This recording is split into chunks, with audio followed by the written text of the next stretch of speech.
Let's jump right into it because we've got a lot to cover today, and we're going to get into this playoff race. We last previewed or reviewed or whatever, discussed the MLB playoff race on August 19th. That week of shows, we looked at the divisional races and the wild cards, broke them down and everything like that, and now we are getting into the nitty-gritty. So we're going to go division by division. I'm going to give you the leaders and the closest contenders, and then we're going to go and revisit the predictions that I made back that week too. All of them looking pretty good, except for maybe one, and we'll get into that. So, AL East, the Yankees lead by 5 games actually. They won yesterday over Tampa Bay. They lead 6 over Toronto. Tampa Bay and Toronto are the two closest competitors in the AL East, and they each play each other 9 times over the next few weeks, which is going to be huge when we get into that wild card conversation, because guess who the last 2 teams in the AL wild card are? Tampa Bay Rays and the Toronto Blue Jays. So it's going to be very interesting these next few weeks when the Rays and the Blue Jays are facing off. New York will play Toronto and Tampa Bay each 3 more times, and they'll play Tampa Bay this upcoming weekend again. Tampa, out of these 3 teams, has the hardest schedule. The Yankees has, quote-unquote, the easiest schedules, though they do face the Red Sox 6 times, and the Red Sox have fallen off. The Red Sox are not really in contention for a spot anymore, but it's the Yankees and the Red Sox, right? The Yankees and the Red Sox is the greatest rivalry in baseball. There's no question about that. Second, maybe a 1A, 1B situation with the Cubs-Cardinals. But those two, when they play each other tough, and it's going to be very interesting to see how those 6 games, especially with the way that the New York Yankees played in August and the scuffle that they had during August, if they can right the ship with the calendar turn, is going to be very interesting. Moving to the AL Central, the tightest of all races. Cleveland and the Twins are tied, and they both lead the White Sox by 2 games. Now, the Guardians will play the Twins 8 more times this season. They'll also play the White Sox 4 more times.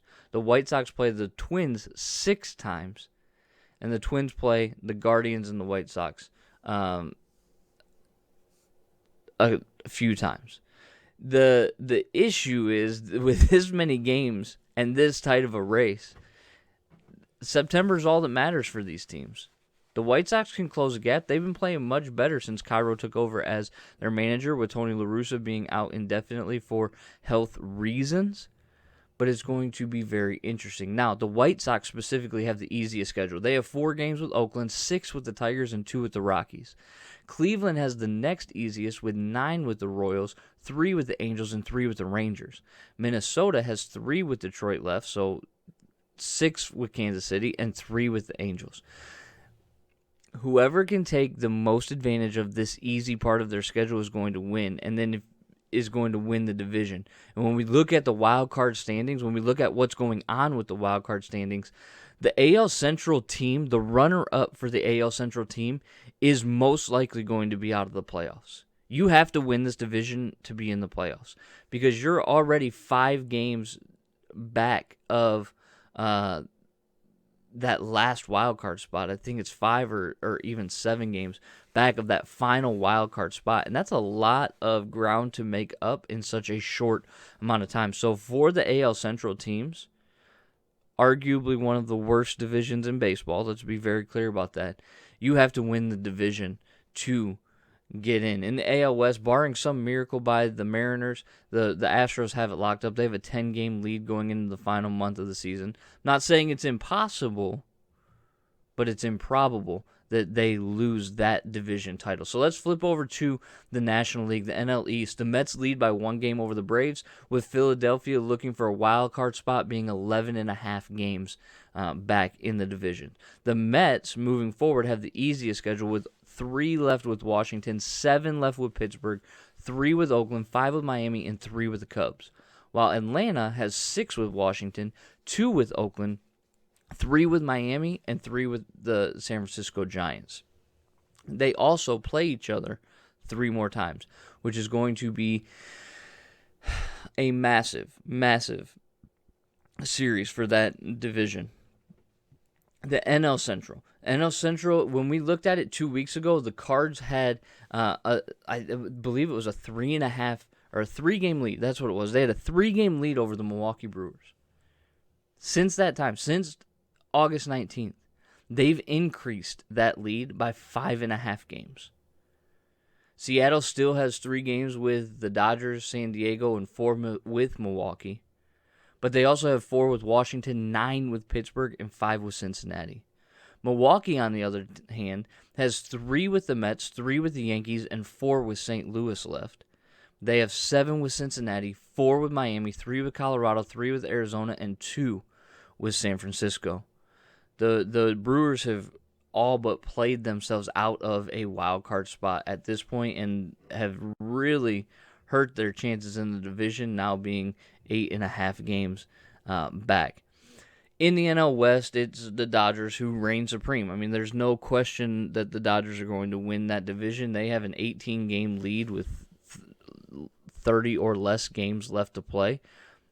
They would have to fall through the center of the earth for them not to win the NL West. So that division is all but locked up. Excuse me. So let's look at the wild card, right? The AL wild card has Seattle with a 2-game lead on Tampa Bay and a 3-game lead on Toronto. That gives them a 5.5-game lead on Baltimore and, like I said, a 7.5 game lead on the runners-up in the AL Central division. Tampa Bay has a 1-game lead on Toronto. Toronto has a 2.5-game lead on Baltimore, and that's kind of that focus that you want to be, is that last spot of the wild card, right? With the playoffs expanding, that last wild card spot is going to be a difference. So Toronto having a 2.5-game lead on Baltimore and a 5-game lead on the AL Central division is significant. Really, the team that you're looking at that could flip-flop with them is Baltimore, which would be huge for that organization. Now, again, Tampa Bay and Toronto are playing each other 9 times in this last month, which is going to create some problems for either of those two teams. If one of those teams goes 7-2 in those 9 games, the team that only wins 2 games could be out of the playoff picture entirely. And that's significant. In the NL, San Diego has a half-game lead over Philadelphia, who has a 2.5 game over Milwaukee. Philadelphia is in that last spot with a 2.5 game lead over Milwaukee. And the next closest teams are like 8 games out, the Giants and some others. So really you're looking at San Diego, Philadelphia, or Milwaukee. Two of those 3 teams are going to be in with one of them left out. And I've already given you my predictions that I think it's going to be San Diego that gets left out. Your division winners, here's my predictions just to revisit them. New York Yankees are going to win the East, Cleveland's going to win the Central, and Houston's going to win the West. The Mets are going to win the East in the National League. The Cardinals are going to win the Central in the National League, and the Dodgers are going to win the West. A lot of those are given, right? Especially now, right? Seattle being, or not Seattle, but St. Louis being extending the lead that they've had is making that prediction look pretty good. The Mets are a toss-up, especially with their slim lead over the Braves and a few more games with them. But I still think the Mets pull it out. Now, here's where it gets interesting. I think and believe that Toronto is going to be the team that makes the push to get into the wild card. Seattle's already basically a lock in the wild card. They have like a 98 or 99% chance of making the playoffs according to Fangraphs. The third team that I think sneaks in and maybe makes a run and a push, and this is where I think I'm probably going to be wrong, is the Twins. I'm not going to back down and change my predictions because they live in perpetuity on video, but 2 weeks ago I thought the Twins would make a push. They ended up going sub 500 in August. They are 1-2 to start September, so that pick right there is not looking fantastic. In the National League, I said that there's 2 spots for 3 teams, right? There's 2 spots for San Diego, Philadelphia, or Milwaukee. And I think that San Diego's still going to get left out. So I think Atlanta's going to be in on the wild card. Philadelphia is going to be in on the wild card. And I believe that Milwaukee will too.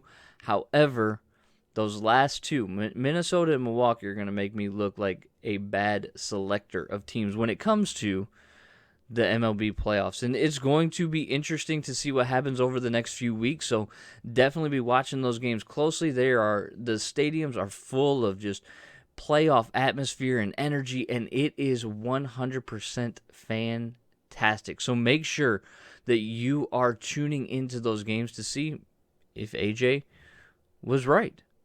I'd like to think that I'm going to be, but Minnesota and Milwaukee are making me very, very, very nervous at this time.